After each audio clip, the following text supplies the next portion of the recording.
স্বাগত এখন সকালে। পুরো আয়োজনের সাথে আছি আমি ইসরাত মুক্তি।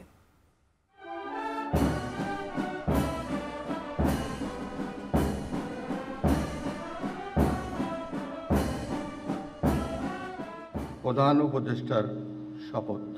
আমি মোহাম্মদ ইউনুস সশ্রদ্ধ চিত্তে শপথ গ্রহণ করিতেছি যে আমি আইন অনুযায়ী অন্তর্বর্তীকালীন সরকারের প্রধান উপদেষ্টা পদের কর্তব্য বিশ্বস্ততার সহিত পালন করিব।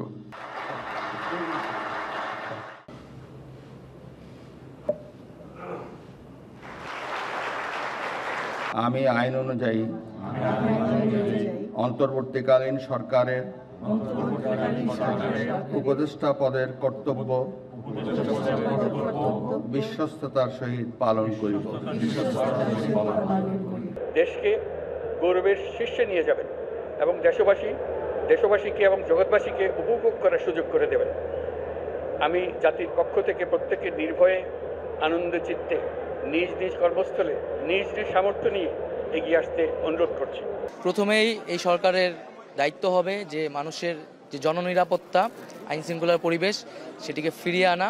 দেশ সংস্কারের জন্য যে অভাবনীয় সুযোগ আমাদের জন্য হাজির করেছে সেই সুযোগটাকে প্রপারলি রেসপেক্ট করে সেটা ব্যবহার করা। কাজটা যদি সততার সাথে জনগণের সাথে সম্পর্ক রেখে করা যায়, সে কাজটা করা অসম্ভব তো না। অন্তর্বর্তী সরকারের প্রধান উপদেষ্টা হিসেবে শপথ নিলেন ডক্টর মোহাম্মদ ইউনুস। সরকারে জায়গা পেলেন বৈষম্য বিরোধী ছাত্র আন্দোলনের দুই সমন্বয়ক নাহিদ ইসলাম ও আসিফ মাহমুদ।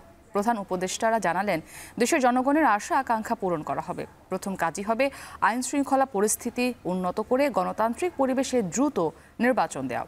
এখন সকালে থাকছে অন্তর্বর্তী সরকারের শপথ গ্রহণ প্রসঙ্গ। ডক্টর মোহাম্মদ ইউনুসের নেতৃত্বে 17 সদস্যের অন্তর্বর্তীকালীন সরকারের শপথ গ্রহণ। জায়গা পেলেন বৈষম্য বিরোধী ছাত্র আন্দোলনের দুই সমন্বয়ক নাহিদ ইসলাম ও আসিফ মাহমুদ। তবে বাকি 3 জন ঢাকার বাইরে থাকায় আজ শপথ নিতে পারেনি। উপদেষ্টারা জানালেন, ডক্টর মোহাম্মদ ইউনুসের নেতৃত্বে দেশের জনগণের আশা আকাঙ্ক্ষা পূরণ করা হবে। প্রথম কাজই হবে আইন শৃঙ্খলা পরিস্থিতি উন্নত করা এবং গণতান্ত্রিক পরিবেশ তৈরি করে দ্রুত নির্বাচন দেওয়া। আর প্রধান উপদেষ্টা বললেন, এই শপথের মাধ্যমে নতুন সূর্যের উদয় হলো বাংলাদেশে। আরও জানাচ্ছেন আজহার লিমন। আরেকটি নতুন ইতিহাসের সাক্ষী হলো এই বঙ্গভবন। ছাত্র জনতার সফল অভ্যুত্থানের মুখে যখন দেশ ছেড়েছেন সাবেক প্রধানমন্ত্রী, যখন রাষ্ট্রপ্রধান বিলুপ্ত করেছেন সংসদ, তখন দেশ পরিচালনার জন্য অন্তর্বর্তীকালীন সরকারের যাত্রা শুরু এখানেই। এই শপথ অনুষ্ঠানের চিত্র ছিল বিগত 3টি সরকারের শপথ গ্রহণ থেকে আলাদা। বিশেষ করে অতিথি সারির রাজনীতিকদের মধ্যে এমন অনেকেই ছিলেন যারা বহুদিন পর আতিথেয়তা পেয়েছেন বঙ্গভবনে। তবে এ শপথে বিশেষ আকর্ষণ ছিল অভ্যুত্থানের নায়ক বৈষম্য বিরোধী ছাত্র আন্দোলনের বিভিন্ন স্তরের ছাত্রনেতারা। বৃহস্পতিবার রাত 8:30টার মধ্যে শপথ অনুষ্ঠানে উপস্থিত হন অন্তর্বর্তীকালীন সরকারে জায়গা পাওয়া উপদেষ্টারা। নির্ধারিত সময়ে শপথ অনুষ্ঠানে যোগ দেন বিভিন্ন দূতাবাসের প্রতিনিধি, সরকার ও সামরিক বাহিনীর শীর্ষ কর্মকর্তারা। মোটামুটি রাত 9টার মধ্যে নানা শ্রেণী পেশার প্রতিনিধিদের নিয়ে পূর্ণ হয়ে যায় বঙ্গভবনের দরবার হল। রাত 9টার কিছু পরে দরবার হলে একসঙ্গে প্রবেশ করেন রাষ্ট্রপতি মোহাম্মদ শাহাবুদ্দিন এবং অন্তর্বর্তীকালীন সরকারের প্রধান উপদেষ্টা ডক্টর মোহাম্মদ ইউনুস। এরপরে শুরু হয় শপথ গ্রহণের আনুষ্ঠানিকতা। ছাত্র জনতার গণঅভ্যুত্থানে সকল শহীদের প্রতি গভীর শ্রদ্ধা জ্ঞাপন করছি। মন্ত্রিপরিষদ সচিব মাহবুব হোসেনের সঞ্চালনার এই অনুষ্ঠানের শুরুতেই মহান মুক্তিযুদ্ধ এবং গণ অভ্যুত্থানের শহীদদের স্মরণ করা হয়। 1 মিনিট নীরবতা পালনের পর শুরু হয় প্রধান উপদেষ্টার শপথ। আমি মোহাম্মদ ইউনুস প্রধান উপদেষ্টা পদের কর্তব্য বিশ্বস্ততার সহিত পালন করিব। সশ্রদ্ধ চিত্তে শপথ। পরে একসঙ্গে শপথ পাঠ করেন 13 উপদেষ্টা। শপথ অনুষ্ঠানে অতিথি ছাত্র জনতার রাজনীতিকরা বলেন, নতুন এই সরকারের দায়িত্ব অনেক। ফেসিস্ট গভর্নমেন্টকেও একটা চ্যালেঞ্জ ছিল, এই চ্যালেঞ্জে ছাত্ররা অতিক্রম করেছে এবং গত কিছুদিন ধরে আমরা দেখেছি ছাত্র জনতার উপস্থিতিতে যে বর্তমান আনপ্রেসিডেন্টেড চ্যালেঞ্জগুলো এসেছে সেই চ্যালেঞ্জগুলোকেও কিন্তু ছাত্র জনতা অতিক্রম করছে। ধ্বংসস্তূপ থেকে তুলে নিয়ে অর্থনীতি, আইনের শাসন, মানবাধিকার সবগুলো সেক্টরে, সবগুলো ইনস্টিটিউশনগুলো এরা ঠিক করবে এবং যত শীঘ্রই সম্ভব একটি নিরপেক্ষ নির্বাচনের ব্যবস্থা করবে। খুবই জরুরি অবস্থা, এই কারণে আইন শৃঙ্খলা সব কিছুই ভেঙে গেছে যেহেতু সরকার নেই। এরা দায়িত্ব নেবার সাথে সাথে সেইটা যাতে টেক আপ করতে পারে, এগুলোকে একটা লাইনে আনতে পারে, একটা ডিসিপ্লিনের সিস্টেমের মধ্যে আনতে পারে। আমি মনে করি সবার সাথে পরামর্শ করে কাজ করাটাই আমার মনে হয় সরকারকে কাঙ্ক্ষিত লক্ষ্যে পৌঁছে নিতে সাহায্য করবে। তারা দ্রুতই একটা অবাধ, সুষ্ঠু, নিরপেক্ষ নির্বাচনের আয়োজন করে নির্বাচিত জনপ্রতিনিধিদের কাছে আগামীর বাংলাদেশ পরিচালনার ভার তুলে দিবেন। ভোটের অধিকার যে গত 16 বছর হারিয়েছে, এই ভোটের অধিকার জনগণ যাতে ফিরে পায়। একটি সংসদ, একটা সরকার গঠন করে এর অধিক প্রত্যাশা অন্তর্বর্তীকালীন সরকারের কাছে আশা না করাই ভালো। না, আমরা চাই না যে আর কোনো সরকারকে এরকম গণপ্রজাতন্ত্র দিতে হতো। আমরা চাই স্বাভাবিক সরকার আসবে, স্বাভাবিক সরকার যাবে। প্রত্যাশা আপনার যেটা, যুব সমাজের যেটা, 18 কোটি মানুষের যেটা, আমি শফিকুর রহমানের সেটা, আমার ভিন্ন কোনো প্রত্যাশা নেই। সেই প্রত্যাশার জায়গাটা হচ্ছে একটা বিভক্তিবিহীন ঐক্যবদ্ধ একটা সমাজ যেখানে মানুষে মানুষে কোনো ধরনের কোনো ভেদাভেদ থাকবে না। শপথ গ্রহণ শেষে উপদেষ্টা পরিষদের সদস্যরাও বলেন, স্থিতিশীল একটা পরিবেশ প্রতিষ্ঠা আর সব ক্ষেত্রে মানুষের অধিকার প্রতিষ্ঠাই তাদের প্রধান কর্মসূচি। স্বৈরাচারের পতন নাই, শুধু ব্যক্তির পরিবর্তন নয়, আমরা ব্যবস্থার পরিবর্তন চাই। ফ্যাসিস্ট ব্যবস্থার সমূলে উৎপাটন আমরা চাই। তো সেটি আমাদের মূল উদ্দেশ্য। সেজন্য রাষ্ট্র কাঠামোর আমূল পরিবর্তন করা এবং গত রেজিমে, ফ্যাসিস্ট রেজিমে যে গণহত্যা, লুটপাট, দুর্নীতি রয়েছে তার সাথে যারা জড়িত তাদেরকে সাজা দেওয়ার ব্যবস্থা করা এবং অবশ্যই যে ফ্যাসিস্ট শেখ হাসিনাকে আমরা বাংলাদেশে ফিরিয়ে এনে গণহত্যার দায়ে দণ্ডিত করব এবং একটি সুষ্ঠু নিরপেক্ষ নির্বাচনের মাধ্যমে বাংলাদেশের গণতন্ত্রকে প্রতিষ্ঠা করা আমাদের এই অন্তর্বর্তী সরকারের প্রধান লক্ষ্যসমূহ হবে। এখন আবার শুরু হয়েছে চাঁদাবাজি। পুলিশ নাই, কিন্তু ছাত্র দল আর আরও অনেক মিলে চাঁদাবাজি হচ্ছে। এটা বন্ধ করেন, দ্রব্যমূল্য একটু তো কমবে। আমাদের চ্যালেঞ্জটা অনেক বড়, কারণ আপনারা জানেন একটা আনপ্রেসিডেন্টেড একটা ল অ্যান্ড অর্ডার সিচুয়েশন তৈরি হয়েছে দেশে। এটা স্বাভাবিক। 15-17 বছর যে আপনার একটা স্বৈরাচারী শাসন ছিল, যে একটা অন্ধকার একটা যুগ ছিল, মানুষের মনে অনেক ক্ষোভ, অনেক যন্ত্রণা, অনেক ক্রোধ জমেছিল। তো সেটা আউটবার্স হয়েছে, কিন্তু তারপরও এই আউটবার্সটা কোনোভাবেই মাত্রা অতিরিক্ত পর্যায়ে যে চলে গেছে, এটা কোনোভাবেই সমর্থনীয় না। সকলের সম্মতিতে এমন একটি সরকার গঠন করতে পেরেছি বলে মনে করি, যেটি সারা দেশের জনগণের কাছে সর্বজন গ্রহণযোগ্য হবে। কাউকে না কাউকে তো দায়িত্ব নিতে হবে, কাজটা তো শুরু করতে হবে। কাজটা যদি সততার সাথে, জনগণের সাথে সম্পর্ক রেখে করা যায়, সে কাজটা করা অসম্ভব তো না। বিশ্বের অনেক দেশ তো গণতান্ত্রিক হয়েছে। আমরা তো এমনি এমনি আসিনি। ছাত্রছাত্রীরা যে আন্দোলন করেছে, তারা রক্ত দিয়েছে, তারা এখনো হাসপাতালে কাতরাচ্ছে। আমরা আগে তাদের দাবি যদি পূরণ করতে না পারি, তাহলে এই সরকার গঠন করে কোনো কাজ হবে না। কথার সুর পাল্টাবে। এবার তো শুধু অধিকার নয়, এবার তো দায়িত্বের কথা, প্রত্যেকটা নাগরিকের দায়িত্বের কথা, আমার দায়িত্বের কথা। আমি তো এখানে ক্ষমতা, এটা তো আমার ক্ষমতা নয়। ঢাকার বাইরে থাকায় এই শপথ অনুষ্ঠানে যোগ দিতে পারেননি নতুন সরকারের 3 উপদেষ্টা। দ্রুতই আলোচনার মাধ্যমে অন্তর্বর্তীকালীন সরকারের উপদেষ্টাদের মাঝে দপ্তর বন্টন হবে। চলমান নানামুখী সংকটের ভেতর দায়িত্ব নিল আরেকটি অন্তর্বর্তীকালীন সরকার। ছাত্র, শিক্ষক, অধিকার কর্মীদের সঙ্গে এর উপদেষ্টা পরিষদে আছেন অর্থনীতিবিদ, সাবেক আমলা এবং সামরিক কর্মকর্তারাও। এখন দেখার বিষয়, নানামুখী উদ্বেগের মধ্যে এই সরকার কতটা পৌঁছতে পারে মানুষের প্রত্যাশার কাছাকাছি। বঙ্গভবন থেকে আজহার লিমন, এখন ঢাকা।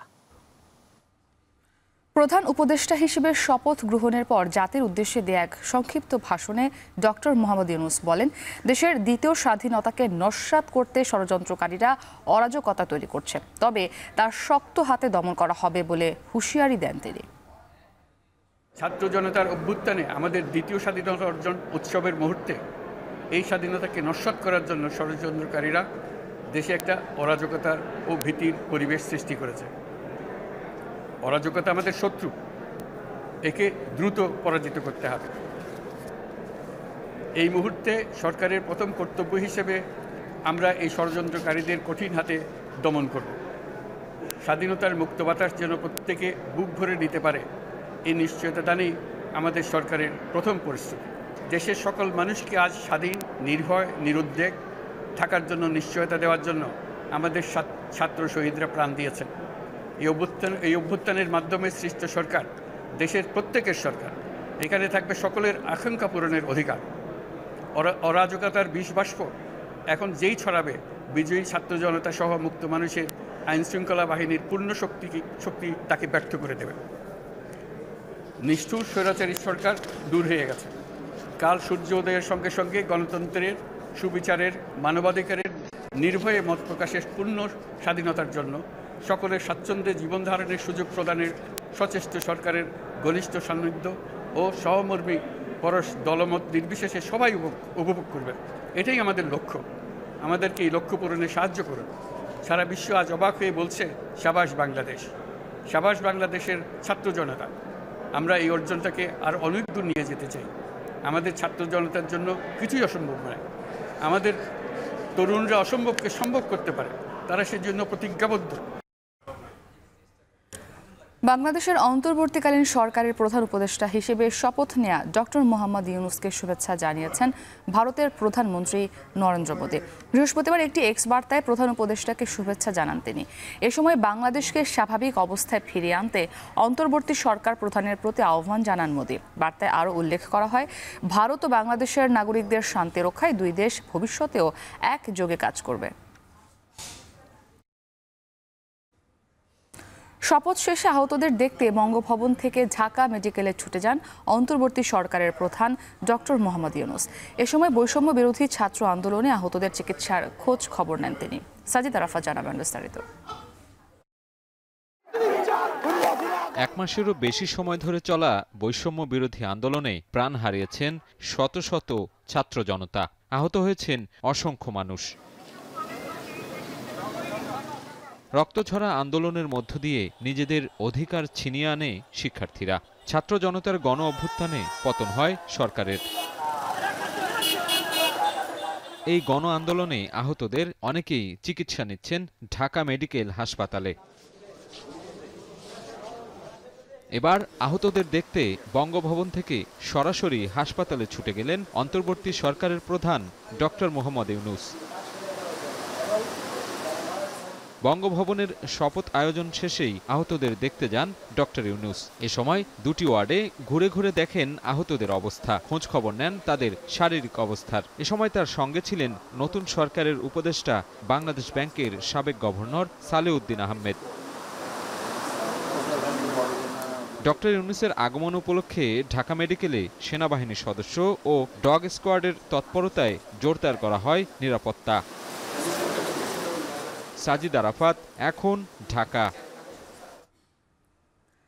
রাত বাড়লে রাজধানীতে ছড়িয়ে পড়ছে আতঙ্ক। কোনো থানা বা এলাকাতে পুলিশ তার দায়িত্ব পালন না করায় দলবদ্ধ ডাকাতি ও ছিনতাইয়ের মতো ঘটনা প্রতিরোধে পাহারায় নেমেছেন পাড়া মহল্লার বাসিন্দারা নিজেরাই। ডাকাতির প্রস্তুতির খবর পেয়ে কখনো কখনো এলাকাবাসী সহায়তার জন্য ফোন করছেন সেনাবাহিনী ও বিজিবিকে। শুক্রবার রাতেও বেশ কয়েকজনকে আটক করে সেনাবাহিনী। জাবেদ আব্দুল্লাহ জানাবেন বিস্তারিত। গেল ৪-৫ রাত ধরে ঢাকায় নতুন আতঙ্কের নাম যেন ডাকাত। শুক্রবার রাতেও একই পরিস্থিতির মুখোমুখি হতে হয় রাজধানীবাসীকে। রাত বাড়ার সাথে সাথে বনশ্রী, রামপুরা, শাঁখারীবাজার, কাঁঠালবাগান সহ বিভিন্ন এলাকায় ডাকাত আতঙ্ক ছড়িয়ে পড়ে। এসব মহল্লার মসজিদে মসজিদে মাইকিং করে সতর্ক করা হয় সবাইকে। বিভিন্ন সড়কে গিয়ে দেখা যায় সতর্ক অবস্থানে তরুণ যুবারা পাহারা দিচ্ছে অলিগলি ও রাজপথ। যা কিছু আছে এটা নিয়ে আমরা প্রতিহত করার জন্য আমরা সবাই প্রস্তুত আছি। যে কোনো রকমের লুটতরাজ, হামলা এগুলো প্রতিহত করার জন্য আমরা এলাকাবাসী ভিতরে, এলাকার সামনে, ভিতরের দিকে সবাই আমরা জাগ্রত আজকে। স্থানীয় বাসিন্দারা জানান, ডাকাত দল এলাকায় প্রবেশ করেছে শুনতে পেয়ে সবাই নেমে এসেছে সড়কে। এরই মধ্যে বেশ কিছু ভিডিও ছড়িয়ে পড়েছে সামাজিক যোগাযোগ মাধ্যমে, যেখানে দেখা যায় ডাকাত দলের সদস্যদের ধাওয়া দিচ্ছে এলাকাবাসী। কিছু মানুষজনকে দেখতেছে এরা অপরিচিত এবং এরা অনেকটা ভবঘুরের মতো ঘুরে, কেন ঘুরে জানি না। ইদানিং ৩-৪ দিন ধরে অনেক অপরিচিত মুখ দেখা যেতেছে, যারা কিনা আমরা অনেক স্বাচ্ছন্দ্য বোধ করতেছি না তাদেরকে নিয়ে। তো এখানে আপাতত পরিস্থিতি ঠিক আছে, কিন্তু মানে আমরা কোনো সেফটি ফিল করতেছি না টিল নাও। বিভিন্ন কোম্পানির কর্মচারীগুলো আমরা সবাই এসে মার্কেটে পাহারা দিচ্ছি, কারণ অনেক জায়গায় ডাকাতি হচ্ছে, লুটপাট হচ্ছে। এগুলোর রক্ষা করার ক্ষেত্রে, মার্কেটের রক্ষার ক্ষেত্রে, আমরা আমাদের সম্পদ রক্ষার ক্ষেত্রে আমরা এখানে চলে আসছি। নর্মাল কোনো লোকজন আছে, লোকজন কম থাকে, সেক্ষেত্রে ওরা ওই জায়গায় অ্যাটাক করে। সবাইকে মনে করেন যে ওরা লোকজন বেশি থাকলে মানে পাশে কয়েকজনের ধরে নিয়ে যায়, পরে অন্য লোক যারা থাকে ওরা মনে করেন যে পরে ছিনতাইকারী শুরু করে দেয়। থানা পুলিশের যে টহল টিম থাকে সেটি তৎপরতা না থাকার ফলে নগরীর বিভিন্ন এলাকায় ডাকাতির মতো ঘটনা ঘটছে। নগরবাসীর সঙ্গে আমরা কথা বলেছি, তারা জানিয়েছে যে আপাতত নিরাপত্তা ব্যবস্থা জোরদার না করা পর্যন্ত তারা নিজেরাই নিজেদের মতো করে আলাদাভাবে সংগঠিত হয়ে তাদের যানমাল ব্যবসা প্রতিষ্ঠান থেকে শুরু করে আর্থিক প্রতিষ্ঠান রক্ষার্থে তারা নিজেরাই পালা করে সকালে এবং মধ্যরাত অবধি কিন্তু তারা পাহারা দিয়ে যাচ্ছেন। এলাকাবাসীরা জানান, মোড়ে মোড়ে লাঠি ও বাঁশি হাতে ছিনতাই ডাকাতি ঠেকাতে মাঠে নেমেছে সবাই। পাড়ায় যাদের অপরিচিত মনে হচ্ছে তাদের সবাইকে নজরদারিতে রাখা হচ্ছে। এ সময় ফার্মগেট এলাকা থেকে সংঘবদ্ধ একটি চক্রকে আটক করে সেনাবাহিনী। গত বুধবার 7 আগস্ট আইএসপিআর থেকে জানানো হয়, বর্তমান পরিস্থিতিতে জনসাধারণের জানমাল ও সরকারি গুরুত্বপূর্ণ স্থাপনাগুলোর সার্বিক নিরাপত্তা প্রদানে বাংলাদেশ সেনাবাহিনীর সদস্যরা মোতায়েন রয়েছে। রাজধানীবাসীর আশা, দ্রুতই আইনশৃঙ্খলা পরিস্থিতি স্বাভাবিক ও নিরাপত্তা নিশ্চিত হোক নগর জীবনে। জাবেদ আব্দুল্লাহ, এখন, ঢাকা। দেখা নেই পুলিশের, কর্মস্থল ফাঁকা। পুলিশ প্রধানের বেঁধে দেয়া 24 ঘন্টা পার হলেও রাজধানীর থানাগুলোতে এখনও যোগ দেয়নি পুলিশ সদস্যরা। আর ট্রাফিকের নিয়ন্ত্রণ শিক্ষার্থীদের হাতে। জীবনের নিরাপত্তা সহ 11 দফা দাবি পূরণ হলেই কেবল কর্মস্থলে ফিরে যেতে রাজি তারা। বিস্তারিত প্রতিবেদনে। গুলির শব্দে কণ্ঠরোধের চেষ্টা, মৃত্যু, আর্তনাদ আর চিৎকার। বৈষম্য বিরোধী ছাত্র আন্দোলনের শিক্ষার্থী সমর্থকদের। বন্ধু পুলিশ, আওয়ামী লীগ সরকার বাঁচাতে মুখোমুখি শিক্ষার্থী সাধারণ মানুষের। ব্যর্থতার ফলাফল, প্রতি থানায় হামলা। এখন কর্মস্থলে যেতেই ভীতি পুলিশের। কেন অসহায়? আমাদেরও ফ্যামিলি আছে, আল্লাহ না করুক আমাদের আমাদের ফ্যামিলিটাও তো পথে বসবে, যারা যাওয়ার তাদের তো আর ফেরত দিতে পারবে। এরকম অবস্থায় যদি সরকার বা আমাদের আইজিপি মহোদয় আমাদের নিরাপত্তা নিশ্চিত না করে, তাহলে কিভাবে আমরা জয়েন করব?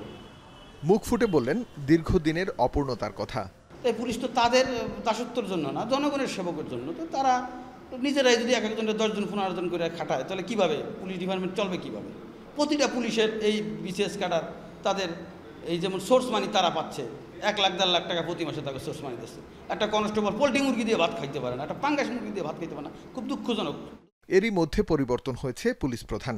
নির্দেশ এসেছে 24 ঘন্টার মধ্যে কর্মস্থলে যোগদান করার।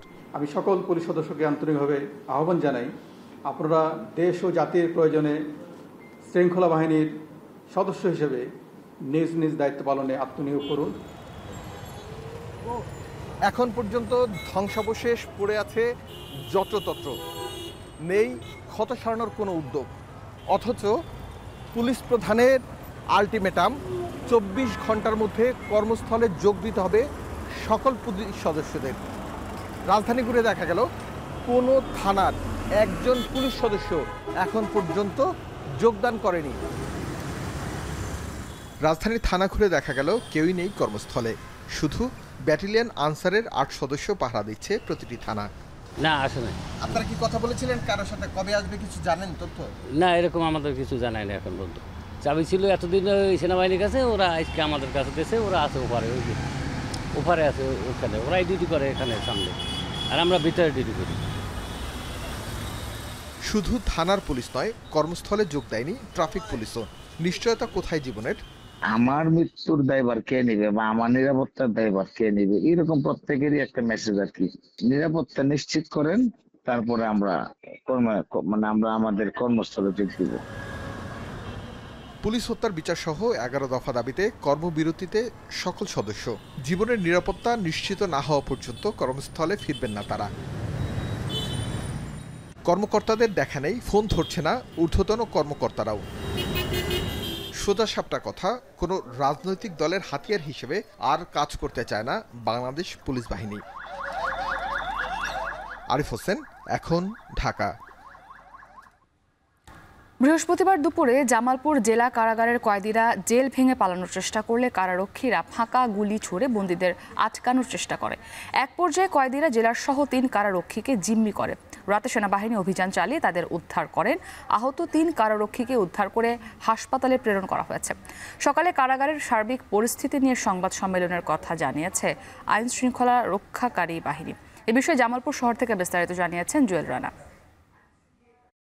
দেখুন, গতকাল দুপুর থেকে জামালপুর জেলা কারাগারের ভিতরে যে বন্দী রয়েছে তারা বিদ্রোহ শুরু করে বিদ্রোহের এক পর্যায়ে তারা জেল ভেঙে পালানোর চেষ্টা করেছে। ফলে কারারক্ষী ছিল জেলখানার ভিতরে, তারা তাদেরকে প্রতিহত করার জন্য তারা ফাঁকা গুলি ছুটতে থাকে। এক পর্যায়ে কয়েদি রয়েছে, তারা জেলখানার প্রতিটি ছেলে তারা আগুন ধরিয়ে দিয়ে চিৎকার করে জেল ভেঙে পালানোর চেষ্টা করে। এক পর্যায়ে জেলার আবু ফাত্তাহ সহ অন্যান্য কারারক্ষীদের তারা জিম্মি করে অবশেষে সেনাবাহিনী খবর পেয়ে তাদেরকে উদ্ধার অভিযানে যায়। এমনকি দীর্ঘ 3 ঘন্টা প্রচেষ্টার পরে জেলার আবু ফাত্তাহ সহ অন্যান্য কারারক্ষীদেরকে উদ্ধার করতে সমর্থ হয় এবং আহত 3 কারারক্ষীকে তারা চিকিৎসার জন্য হাসপাতালে প্রেরণ করে। আমরা দেখেছি দুপুর থেকেই মধ্যরাত পর্যন্ত থেমে থেমে কারাগারের ভিতর থেকে গুলি শব্দ শুনেছি, আহত ডাক চিৎকারের শব্দ আমরা শুনতে পেয়েছি। মধ্যরাতে আইন শৃঙ্খলা বাহিনীর পক্ষ থেকে কয়েদিদের নিবৃত্ত করার বিষয়ে ব্রিফিং করা হয়। সব মিলিয়ে জামালপুরে এই জেলখানার ভিতরে যে একটি কয়েদিদের বিদ্রোহ করার বিষয়টি নিয়ে কিন্তু একটা আতঙ্ক বিরাজ করছে। আর এই জামালপুরের জেলখানার মধ্যে 679 উপরে কিন্তু বন্দী ছিল। সব মিলিয়ে বলা চলে জেলখানার অপারেশন কারারক্ষীদের যে নিবৃত্ত করার জন্য আইন শৃঙ্খলা বাহিনীর চলমান অপারেশন চলমান রয়েছে। সকাল 10টা সাড়ে 10টার দিকে এই জেলখানার কয়েদিদের নিবৃত্ত করার বিষয়ে আনুষ্ঠানিকভাবে জানানো হবে। এই ছিল জামালপুর থেকে আমার কাছে জেলখানার কয়েদিদের বিদ্রোহ করার সর্বশেষ খবরাখবর। এখন সকালে নিচ্ছে একটি ছোট্ট বিরতি, ফিরছি একটু পর, সাথেই থাকুন।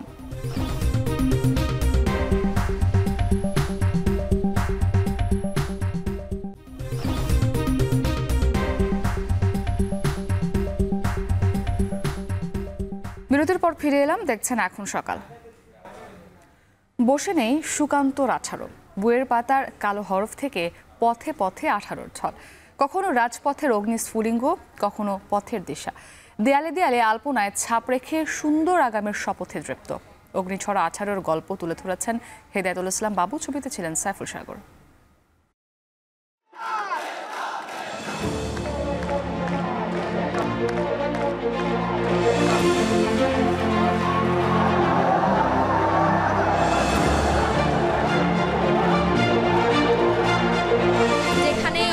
যেখানেই দুর্নীতি, যেখানেই অনিয়ম বৈষম্যমূলক নীতি, সেখানেই আমরা এই 18 তরুণরা ঝাঁপিয়ে পড়ব। এই শপথ নিয়ে আমরা আজ রাস্তায় নেমেছি।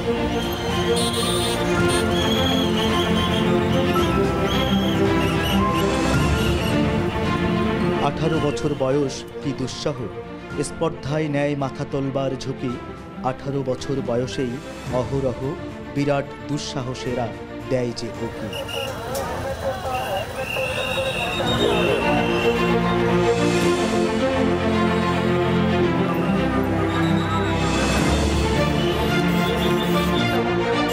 আঠারো বছর বয়সের নেই ভয়, পদাঘাতে চায় ভাঙতে পাথর বাধা। এ বয়সে কেউ মাথা নোয়াবার নয়, 18 বছর বয়স জানে না কাদা। আইনের চোখটা আমরাই খুলবো, আমরা সাধারণ মানুষকে পথ দেখাবো এবং আমরা মানুষের সবসময় সাহায্য করবো, এটাই আমাদের পথ। এই দেশের মানুষ এই দেশকে ভালোবেসে কি করতে পারে তা এবার পুরো বিশ্ববাসী দেখে ফেলেছে। আমাদের পরবর্তী জেনারেশন যারা আসবে তারা যেন আমাদের দেখে আরো শিখতে পারে।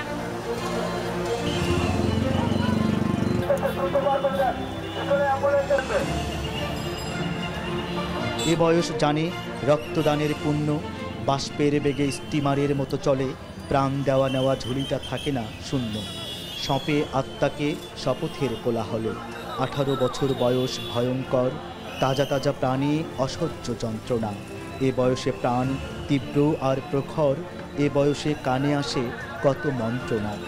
18 বছর বয়স যে দুর্বার, পথে প্রান্তরে ছোটায় বহু তুফান। দুর্যোগে হাল ঠিক মতো রাখা ভার, ক্ষত বিক্ষত হয় সহস্র প্রাণ। আমরা তরুণ সমাজ চাই পুরা জাতিকে যতগুলা পদক্ষেপ স্টেপগুলো আছে সমস্ত কিছুই আমরা সংস্কার করতে চাই। ছাত্র সমাজ দেখিয়ে দিয়েছে বাংলাদেশের মানুষকে কিভাবে দেশের সবটা সেক্টরকে এক জায়গায় করে দেশটাকে নতুন আঙ্গিকে সাজানো যায়। ছাত্র সমাজ, সাধারণ মানুষ যে একটা সুন্দর একটা সমাজ গঠনের জন্য প্রতিজ্ঞাবদ্ধ, তখন আমরাও চিন্তা করেছি যে ইএমআরএস ক্লাব আমরা কেন বসে থাকবো ঘরে।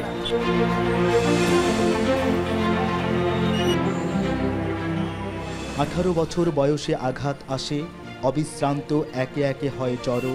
এ বয়স কালো লক্ষ দীর্ঘশ্বাসে, এ বয়স কাঁপে বেদনায় থর থর।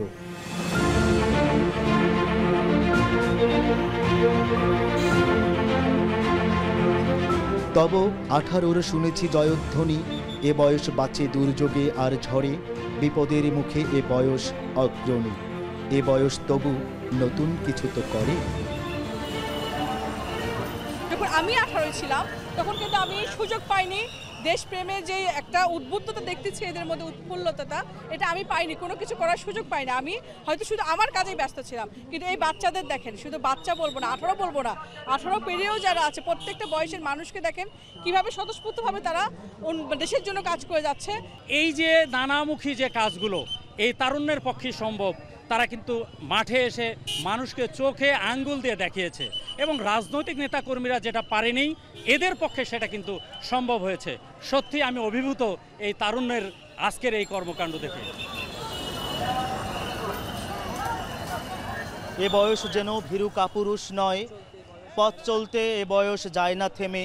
এ বয়সে তাই নেই কোনো সংশয়, এদেশের বুকে 18 আসুক নেমে। হেদায়েতুল ইসলাম বাবু, এখন বগুড়া। রেলপথে চট্টগ্রাম বন্দরের কন্টেইনার পরিবহন বন্ধ থাকায় কমলাপুর আইসিডিগামী কন্টেইনারের জট তৈরি হয়েছে। ব্যাহত হচ্ছে বন্দরের অপারেশন কার্যক্রম। ক্ষতির মুখে পড়েছেন আমদানিকারক। গুনতে হচ্ছে বন্দরের অতিরিক্ত মাশুল। কয়েকদিনে বন্দরে পণ্য খালাস ও ডেলিভারি কম হওয়ায় বহির্নোঙরে বেড়েছে জাহাজ জট। হাজিরা শিউলির প্রতিবেদন। সাশ্রয়ী হওয়ায় সাধারণত শিল্প কারখানার যন্ত্রপাতি, কাঁচামাল, ইলেকট্রনিক পণ্য, গাড়ির যন্ত্রাংশ সহ বিভিন্ন পণ্য পরিবহন করা হয় রেলপথে। 3টি ট্রেনে প্রতিদিন গড়ে 100 থেকে 120টি কন্টেইনার চট্টগ্রাম বন্দর থেকে কমলাপুর ইনল্যান্ড কন্টেইনার ডিপোতে আনা নেওয়া করা হয়। সাম্প্রতিক আন্দোলনের নিরাপত্তাহীনতার শঙ্কায় গত 21শে জুলাই থেকে সব ধরনের ট্রেন চলাচল বন্ধ করে দেয় রেলওয়ে কর্তৃপক্ষ। এরপর পরিস্থিতির কিছুটা উন্নতি হলেও 2 ও 3 আগস্ট সীমিত পরিসরে রেলপথে কন্টেনার পরিবহন শুরু হলেও অনির্দিষ্টকালের কারফিউ জারির পর আবারও তা বন্ধ হয়ে যায়। এরই মধ্যে চট্টগ্রাম বন্দরের আইসিডি ইয়ার্ডে ধারণ ক্ষমতার 3 গুণ কন্টেইনার জমে গেছে। এই অবস্থায় দ্রুত ট্রেন চালু করতে বুধবার রেলওয়ের সাথে বৈঠক করেছে বন্দর কর্তৃপক্ষ। যদিও পরিস্থিতি স্বাভাবিক না হলে রেলে পণ্য পরিবহন শুরুর সম্ভাবনা নেই বলে জানিয়েছে রেলওয়ে কর্তৃপক্ষ। আমাদের ওভারঅল ক্যাপাসিটি এখনো ক্রস করে নাই বিধায় আমরা সেটা হয়তো অ্যাডজাস্ট করছি এক ইয়ার্ড থেকে আরেক ইয়ার্ডে নিয়ে। তো আসলে এই অবস্থা বেশি দিন চলতে থাকলে আমাদের ইন্টারনাল অপারেশন আসলে হ্যাম্পার হবে। তো সেজন্য আমরা রেলের সাথে প্রতিনিয়ত মিটিং করছি। গতকালও মিটিং হয়েছে। তারাও আসলে তাদের ঊর্ধ্বতন কর্তৃপক্ষের নির্দেশের অপেক্ষায় আছে কখন থেকে চালাবে বা পরিস্থিতি যখন ভালো হবে। তো তারাও কনসার্ন, রেল কর্তৃপক্ষও কনসার্ন। এদিকে রেলপথে পণ্য পরিবহন বন্ধ থাকায় ক্ষতির মুখে পড়েছেন শিপিং এজেন্ট ও ব্যবসায়ীরা। এছাড়া কমলাপুর আইসিডিতেও আটকা পড়েছে প্রায় 250 রফতানি পণ্য বোঝাই কন্টেইনার। সেই সঙ্গে গেল কয়েকদিনে জাহাজ থেকে পণ্য খালাস কম হওয়ায় বহির্নোঙরে সৃষ্টি হয়েছে জাহাজ জট, যেটিতে ভিড়তে জাহাজগুলোকে অপেক্ষায় থাকতে হচ্ছে 4 থেকে 5 দিন। আইসিডির কন্টেইনার প্রায় 2200-র উপরে কন্টেইনার আপনার চিরং পোর্টে পড়ে আছে। যেহেতু ট্রেন চলাচল করছে না, এটা নিয়ে আমাদের যেমন ইম্পোর্টারদের মধ্যে একটা মিশ্র প্রতিক্রিয়া আছে। স্বাভাবিকভাবে আমরাও একটা সমস্যার মধ্যে আছি, কারণ আইসিডি বাউন্ড কন্টেইনারগুলো চিটাগংয়ে পড়ে থাকলে যে স্টোরেজটা হয় সেটা কিন্তু লাইনকে বিল করে এবং আমাদের কস্টগুলো কিন্তু কন্টিনিউয়াসলি সেটা বাড়ছে। বন্দরের ইয়ার্ডে এখনও রয়েছে 41,000 টুয়েস কন্টেইনার। আর 1,500 টুয়েস ধারণ ক্ষমতার বিপরীতে আইসিডি ইয়ার্ডে আছে প্রায় 2,300 টুয়েস কন্টেইনার।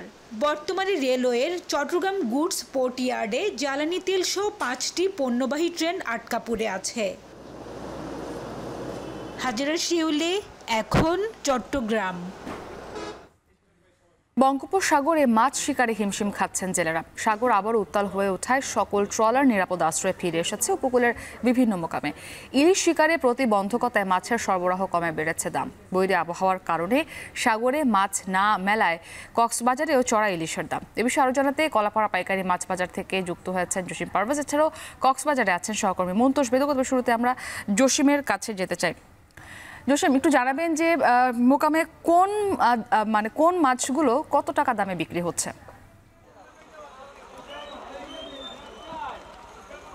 মুক্তি, এখন বঙ্গোপসাগর সহ উপকূলীয় অঞ্চলে অমাবস্যার প্রভাবে কিন্তু সাগর নদী উত্তাল হয়ে উঠেছে। একই সঙ্গে ভারী বৃষ্টিপাত হচ্ছে, যে কারণেই কিন্তু সাগর উত্তাল থাকায় বঙ্গোপসাগরে মাছ ধরারত সকল মাছ ধরার ট্রলার নিরাপদ আশ্রয়ের জন্য শিববাড়িয়া নদে আলিপুর মহিপুর মৎস্য অবতরণ কেন্দ্র সহ উপকূলীয় অঞ্চলের বিভিন্ন আশ্রয়ে রয়েছে, এমনটি নিশ্চিত করেছে ট্রলার মালিক ও জেলে মাঝি মাল্লারা। তো এখানকার যে মৎস্য ব্যবসায়ী রয়েছে মহিপুর, আলিপুর এবং কলাপাড়া, এদের সঙ্গে আমরা কথা বলে যতটুকু নিশ্চিত হয়েছি যে আজ যেহেতু মাছ সরবরাহ কম, দামটা চড়াই রয়েছে। 1 কেজি থেকে 1200 গ্রাম ওজনের যে ইলিশ, সেগুলো আজ বেচা বিক্রি হচ্ছে প্রতি মন 60 থেকে 65 হাজার টাকা। 800 থেকে 900 গ্রাম ওজনের ইলিশ বিক্রি হচ্ছে 52 থেকে 53 হাজার টাকা, এবং 500 থেকে 700 গ্রাম ওজনের যে ইলিশ তা বিক্রি হচ্ছে 44 থেকে 45 হাজার টাকা মন দরে। এছাড়া যে লইট্টা মাছ, এর যে ছোট মাছ রয়েছে সেটি 34 থেকে 35 হাজার টাকা বেচা বিক্রি হচ্ছে জাটকা ইলিশ। এছাড়াও আরো এর চেয়ে যে ছোট মাছ রয়েছে 19 থেকে 20 হাজার টাকা বিক্রি হচ্ছে। এছাড়া যে পোয়া মাছ রয়েছে, সামুদ্রিক পোয়া, তা বিক্রি হচ্ছে 14 থেকে 15 হাজার টাকা মন দরে। রূপসা মাছ বিক্রি হচ্ছে 20 হাজার টাকা মন দরে, এবং রূপচাঁদা মাছ বিক্রি হচ্ছে 20 হাজার টাকা মন দরে। এছাড়া অন্যান্য মাছের দাম যে খুচরা বাজারে 2 থেকে 300 টাকা বেশি দরে বেচা বিক্রি হচ্ছে। তো এই ছিল আমার কাছে সবশেষ। মুক্তি, এবার আমরা একটু কক্সবাজারের খবর জানবো। মন্তোষ, জানাবেন যে কক্সবাজারে ইলিশের দাম এই মুহূর্তে কত রয়েছে, সাথে অন্যান্য যে মাছগুলো রয়েছে সেগুলোর দরদাম কেমন?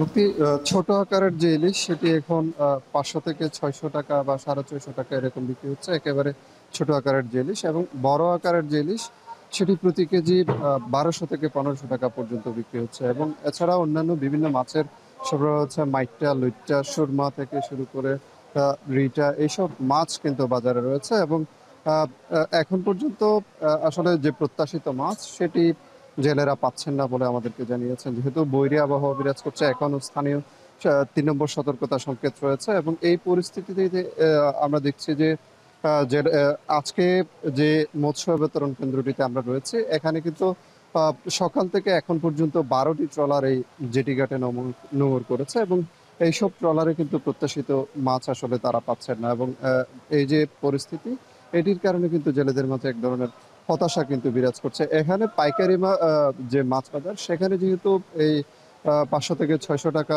একেবারে ছোট আকারের যে ইলিশ সেটি বিক্রি হচ্ছে, এছাড়া 1200 থেকে 1500 টাকার মধ্যে বড় আকারের ইলিশ বিক্রি হচ্ছে। এটি কিন্তু খুচরা বাজারে গিয়ে কিন্তু আরো দাম বৃদ্ধি পাচ্ছে, এবং অন্যান্য মাছের ক্ষেত্রে আসলে একই পরিস্থিতি বিরাজ করছে। আমরা এখানে কথা বলে দেখেছি, মাইটটা বিক্রি হচ্ছে 500 টাকা ছোট আকারের যে মাইটটা, এবং বড় যে মাইটটা সেটি কিন্তু 800 টাকা মতো প্রতি কেজি বিক্রি হচ্ছে, এবং লইটটা বিক্রি হচ্ছে 200 থেকে 210 টাকার মধ্যে। এছাড়া এখানে চাপা রয়েছে 220 থেকে 250 টাকার মধ্যে বিক্রি হচ্ছে, এবং রিটা বিক্রি হচ্ছে 250 থেকে 300 টাকা আকার বেঁধে কিন্তু বিক্রি হচ্ছে। সব মিলিয়ে মাছের সরবরাহ সেটি কিন্তু কম থাকার কারণে এখানে দাম বাড়তি রয়েছে বলে এখানকার যে জেলেরা রয়েছেন তারা আমাদেরকে জানিয়েছেন। এবং বারবার যে বৈরী আবহাওয়ার পরিস্থিতিতে আসলে তারা পড়ছেন, এই কারণে কিন্তু তারা প্রতিনিয়তই আসলে আর্থিকভাবে ক্ষতিগ্রস্ত হচ্ছেন, এবং ট্রলার মালিক সহ জেলেরা কিন্তু এক ধরনের হতাশার মধ্যে আসলে এখনো দিন যাপন করছেন, এবং আবারও মাছ ধরা পড়বে এবং তাদের যে প্রত্যাশা সেটি পূরণ হবে বলে তারা আশা করছেন। এই ছিল মুক্তি, আমার কাছে সবশেষ। ইলিশ সহ অন্যান্য মাছের দরদাম জানাতে আমাদের সঙ্গে যুক্ত ছিলেন আমাদের সহকর্মীরা। নিচ্ছি আরো একটি ছোট্ট বিরতি, ফিরছি একটু পর, সাথেই থাকুন।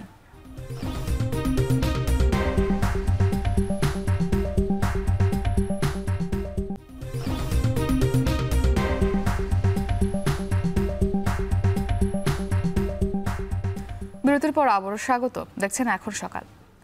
মেহেরপুরে কর্মব্যস্ততায় ফিরেছে দিনমজুর ও শ্রমজীবীরা। প্রায় এক মাসের নানা ধরনের সংকট ও অনিশ্চয়তা কাটিয়ে আবারও কাজে ফিরেছেন তারা। ভোর হতেই জেলার বিভিন্ন গ্রাম থেকে দিনমজুর ও শ্রমজীবীদের আনাগোনা বাড়ছে শহরের হোটেল বাজার মোড়ে।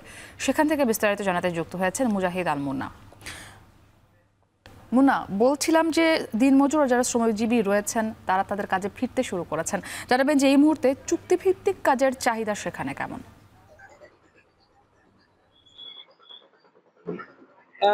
মুক্তি, আপনাকে আমি জানিয়ে রাখি, বিগত এক মাসের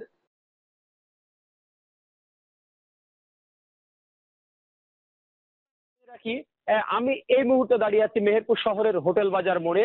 এখানে প্রায় 50 বছর ধরেই মেহেরপুর জেলার বিভিন্ন এলাকা থেকে, বিভিন্ন গ্রাম থেকে শ্রমজীবীরা ভোর থেকেই কিন্তু জড়ো হতে থাকে এবং মেহেরপুরের বিভিন্ন শহরের বিভিন্ন এলাকা থেকে লোকজন তাদের যে কাজ, বাড়ির কাজ সহ বিভিন্ন কাজের জন্য তাদের কিন্তু এখান থেকে নিয়ে যায়। আমরা গত এক মাস ধরে দেখেছি মেহেরপুরে কিন্তু এই মুহূর্তে আমরা আসলে সকাল 6টা থেকে 7টা, 8টা, 9টা পর্যন্ত অনেক শ্রমজীবীদের দেখা গেছে। কিন্তু গত কয়েকদিন থেকে কিন্তু 7টার মধ্যেই কিন্তু সকল শ্রমিকরা তাদের কাজ পেয়ে যাচ্ছে। কারণ নানান ধরনের সংকটের কারণে মেহেরপুরে লোকজনের আনাগোনা কম ছিল, তাই কাজও কিন্তু কম ছিল। আবার অনেক শ্রমিকরাই আতঙ্কের কারণে শহরে কিন্তু আসেনি, যেটি গত কয়েকদিন থেকে নতুন করে আসা শুরু করছে। এর বাইরে আমি যদি আপনাকে জানিয়ে রাখি, মেহেরপুরে প্রায় 3000-এর অধিক কিন্তু মোটর শ্রমিক রয়েছে। গত এক মাসে কিন্তু অধিকাংশ রুটেই গাড়ি চলাচল বন্ধ ছিল, যার ফলে তারা কিন্তু বেকার দিন কাটাচ্ছিল। কিন্তু গত কয়েকদিন থেকে গাড়ি চলাচল স্বাভাবিক হয়েছে, যার ফলে মোটর শ্রমিক যারা তারা কিন্তু প্রতিদিনের যে কাজটি তারা করতে পারছে। এর বাইরে গত এক মাসে কিন্তু মেহেরপুরে স্বাভাবিক সময়ের চাইতে লোকজনের আনাগোনা কম ছিল, যার ফলে যারা রিক্সা চালক, ভ্যান চালক, ইজি বাইক চালক তারা কিন্তু প্রতিদিনের যে ভাড়া তারা ঠিক মতো বাড়তে পারছিল না। কিন্তু গত কয়েকদিন থেকে লোকজনের স্বাভাবিক হয়েছে এবং স্বাভাবিক সময় চাইতে এখন একটু বেশি লোকজন আমরা দেখতে পাচ্ছি, যার ফলে যারা রিক্সা চালক, ইজি বাইক চালক তারাও কিন্তু বেশ ভাড়াও মারতে পারছে। এরকম প্রত্যেকটা শ্রমজীবীরা যারা বিগত এক মাসে নানান ধরনের সংকটের মধ্যে ছিল, তারা কিন্তু আস্তে আস্তে কাজে ফিরতে শুরু করেছে। মুক্তি, এই ছিল আমার কাছে মেহেরপুরের দিনমজুর ও শ্রমজীবীদের সর্বশেষ পরিস্থিতি। মুজাহিদ আল মুন্না যুক্ত ছিলেন মেহেরপুর থেকে। বছর বছর আশ্বাস মিলেও দুঃখ ঘোচে না ফেনীর মুহুরী, কহুয়া ও সিলোনিয়া নদী পাড়ের মানুষের।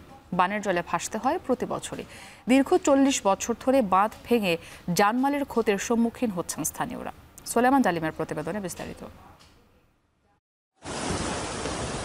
ক্ষমতার পালাবদল হয়, অনেক কিছুই বদলায়, শুধু বদলায় না নদী পাড়ের মানুষের ভাগ্য।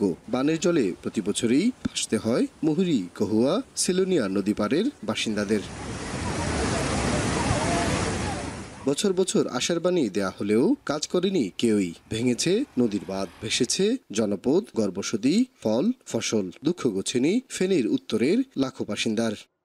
নদী ভাঙ্গা বাঁধের কাঠে চেয়ে সমান করার আজ কয়েকটা বছর চলে গেছে, কোনো করে না।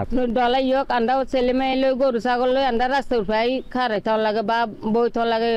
বছর বছর এভাবে লস দিতে দিতে তো আমরা আসলে কৃষক যারা আছি তারা সবসময় ঋণগ্রস্ত হয়ে যাইতেছে।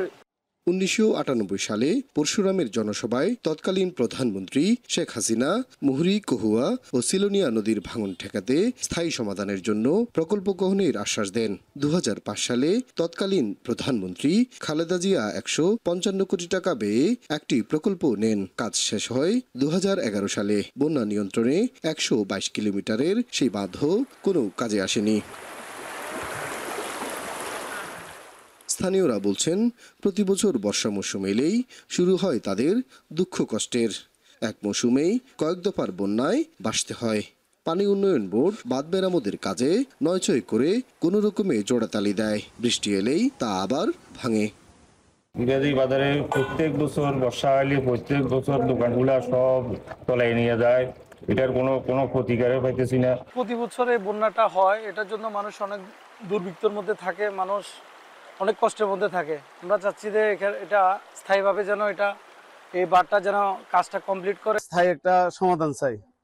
এভাবে প্রতি বছর আমাদের দুর্ভোগ হইতে আমাদের অনেক লস হইতেছে। পানি উন্নয়ন বোর্ডের নির্বাহী প্রকৌশলী ও জেলা প্রশাসক জানান, আগামী বর্ষা মৌসুমের আগেই মুহুরী কহুয়া নদীর বন্যা নিয়ন্ত্রণ বাঁধের কাজ শুরু হবে। মুহুরী কহুয়া যে প্রকল্পটা, এই প্রকল্পটা বর্তমানে ফিজিবিলিটি স্টাডি করতেছে IWM, রিভার রিসার্চ ইনস্টিটিউট আর CGIS। তো এই 3 সংস্থা মিলে এখানকার ফিজিবিলিটি স্টাডিটা করছে। রিপোর্টটা সাবমিট করলে ওনাদের রিপোর্টের ফাইন্ডিংসের ভিত্তিতে আমরা ডিজাইন প্রস্তুত করে আমরা ডিবিপিটা সাবমিট করবো আর কি। এই বাঁধের পরিকল্পনা সহ এটার একনেকে মানে অনুমোদন হবে, সেটার জন্য যে সময় দরকার সেই সময়টুকুতে আমরা কিভাবে এই বাঁধকে খনন করলে এই মুহূর্তে করলে যেটা কাজ হবে সেটাই কিন্তু আমরা পানি উন্নয়ন বোর্ডের এক্সের মধ্যে আমরা পরামর্শ দিয়েছি।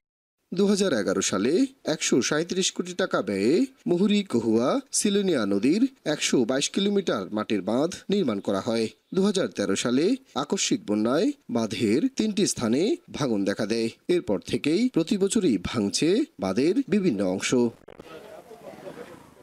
সোলাইমান ডালিম, এখন ফেনী। সময় হলো আরো একটি ছোট্ট বিরতির, সাথেই থাকুন।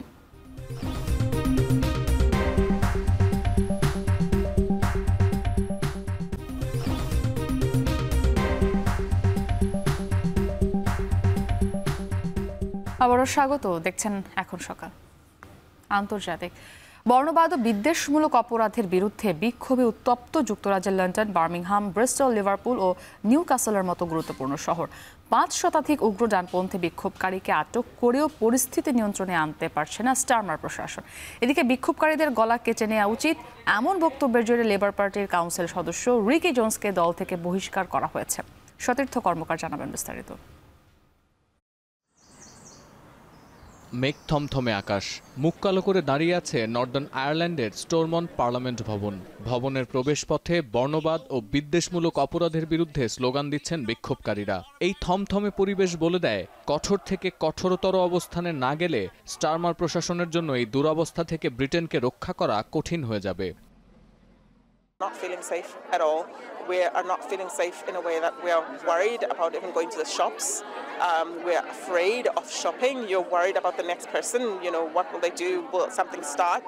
We have marched these streets for the last 8 months against genocide in Palestine, and now we're having to march to protect our own black and migrant worker members, to protect their families and their communities, and to protect the asylum seekers and the refugees that as a union we have worked with. England ও Wales জুড়ে বিক্ষোভের আশঙ্কায় অন্তত 6000 নিরাপত্তা বাহিনীর সদস্য মোতায়েন করেছে স্টারমার প্রশাসন। এখনো পর্যন্ত আটক 5 শতাধিক বিক্ষোভকারীর মধ্যে 140 জনের বিরুদ্ধে মামলা হয়েছে। আটককৃতদের সংখ্যা আরও বাড়বে বলে জানাচ্ছে লন্ডন মেট্রোপলিটন পুলিশ সার্ভিস কর্তৃপক্ষ। এমন বাস্তবতায় প্রধানমন্ত্রী কিয়ার স্টারমারের সাথে এ নিয়ে তৃতীয়বারের মতো জরুরি বৈঠকের ঘোষণা দিয়েছেন পুলিশের ঊর্ধ্বতন কর্মকর্তারা। বিবিসির প্রতিবেদনে বলা হচ্ছে, আটককৃতদের প্রায় 27% বয়স 21 বছরের কম। আটক হওয়া 25% বিক্ষোভকারী 21 থেকে 31 বছর বয়সী, অর্থাৎ আন্দোলনকারীদের অধিকাংশই তরুণ প্রজন্মের। এছাড়া সবচেয়ে প্রবীণ বিক্ষোভকারী যিনি আটক হয়েছেন তার বয়স 69। ব্রিটেনের গণমাধ্যমগুলো দাবি করছিল, দাঙ্গা হয়েছে এমন এলাকা পরিদর্শন করতে পারেন কিং চার্লস। তবে দাপ্তরিক এক বিবৃতিতে জানানো হয়, কিং চার্লস চলমান আন্দোলন সম্পর্কে খোঁজখবর রাখছেন, যদিও এই মুহূর্তে ঘটনাস্থল পরিদর্শনের কোনো পরিকল্পনা নেই তার। গত সপ্তাহের সোমবার যুক্তরাজ্যের সাউথপোর্টের এক নৃত্য কর্মশালায় ছুরিকাঘাতে 3 কিশোরীর মৃত্যুর পর হত্যাকারীর পরিচয় সংক্রান্ত তথ্যকে কেন্দ্র করে শুরু হয় এই বিক্ষোভ। ঘটনার পর জানা যায় আক্রমণকারী একজন শরণার্থী ও মুসলিম। এই তথ্যকে কেন্দ্র করে সাউথপোর্ট পরিণত হয় রণক্ষেত্রে, যার রেশ ছড়িয়ে পড়ে যুক্তরাজ্যের একাধিক শহরে। সতীর্থ কর্মকার, এখন বিশ্ব। শেষ করছি এখন সকাল। এখন টেলিভিশন ওয়েবসাইটে দেখতে ভিজিট করুন www.ekon.tv, ফেসবুকে দেখতে ভিজিট করুন facebook.com/tv.ekon, আর ইউটিউবে সরাসরি দেখতে চোখ রাখুন youtube.com/ac/ekontv-তে।